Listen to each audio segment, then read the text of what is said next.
नमस्कार दोस्तों, आज हम बात करने वाले हैं राजस्थान के खिवसर विधानसभा उपचुनाव की एक बेहद दिलचस्प और अहम घटना पर, जहां राष्ट्रीय लोकतांत्रिक पार्टी के प्रमुख और नागौर से सांसद हनुमान बेनीवाल की पत्नी कनिका बेनीवाल को चुनाव में हार का सामना करना पड़ा है।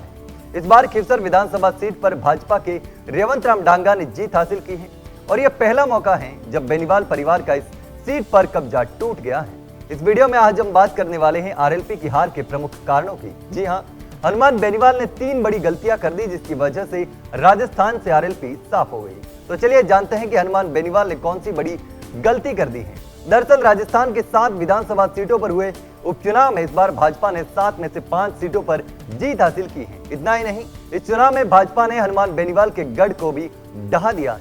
खिवसर से रेवंत राम डांगा ने कुल 1,08,628 वोट प्राप्त किए हैं और 13,901 वोटों से जीत हासिल की है, जबकि कनिका बेनीवाल को 94,727 वोट मिले। वहीं कांग्रेस के डॉक्टर रतन चौधरी को मात्र 5,454 वोट मिले और वह जमानत तक नहीं बचा पाई। इसी बीच अब सवाल उठता है कि इस हार के पीछे का क्या कारण है। तो चलिए जानते हैं। सबसे पहला कारण था कांग्रेस का टिकट चयन। हनुमान बेनीवाल चाहते थे कि कांग्रेस पार्टी इस सीट पर दुर्ग सिंह चौहान को टिकट दे ताकि भाजपा के राजपूत वोट बैंक में सेंध लगाई जा सके, लेकिन कांग्रेस ने रतन चौधरी को टिकट दे दिया, जो बेनीवाल को कमजोर करने का एक स्पष्ट संकेत था। इससे बेनीवाल की रणनीति को बड़ा झटका लगा। दूसरा बड़ा कारण था दुर्ग सिंह का भाजपा में शामिल होना। कांग्रेस से टिकट न मिलने पर दुर्ग सिंह चौहान ने कांग्रेस छोड़कर भाजपा का दामन थाम लिया। उनका भाजपा में आना राजपूत वोटों के रेवंत राम डांगा के पक्ष में जाने का प्रमुख कारण बन गया।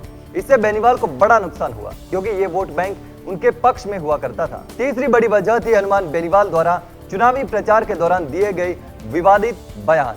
उन्होंने कांग्रेस अध्यक्ष गोविंद सिंह डोटासरा, पूर्व विधायक दिव्या मदेरणा, पूर्व सांसद ज्योति मिर्धा और कई अन्य नेताओं पर निशाना साधा था। इसके अलावा उन्होंने भाजपा प्रत्याशी रेवंत राम डांगा के बारे में भी टिप्पणी की थी कि वह उनके कपड़े प्रेस किया करते थे। इस तरह के विवादित बयान चुनावी माहौल में जनता को ठीक से आकर्षित नहीं कर पाए और ये दांव उल्टा पड़ गया और इससे उसका असर भी उल्टा पड़ा। कनिका बेनीवाल की हार कई कारणों का परिणाम भी थी।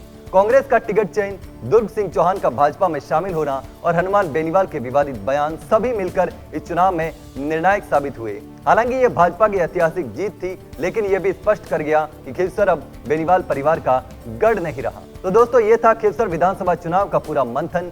लेकिन आप इस पर क्या सोचते हैं, हमें कमेंट करके जरूर बताना। फिलहाल के लिए इतना ही। इस प्रकार की तमाम खबरें हम आपके लिए लेकर आते रहेंगे। तब तक के लिए बने रहिए मॉर्निंग न्यूज इंडिया के साथ। धन्यवाद। ऐसे ही और वीडियोस देखने के लिए सब्सक्राइब करें मॉर्निंग न्यूज इंडिया को और जुड़े रहिए हमारे साथ।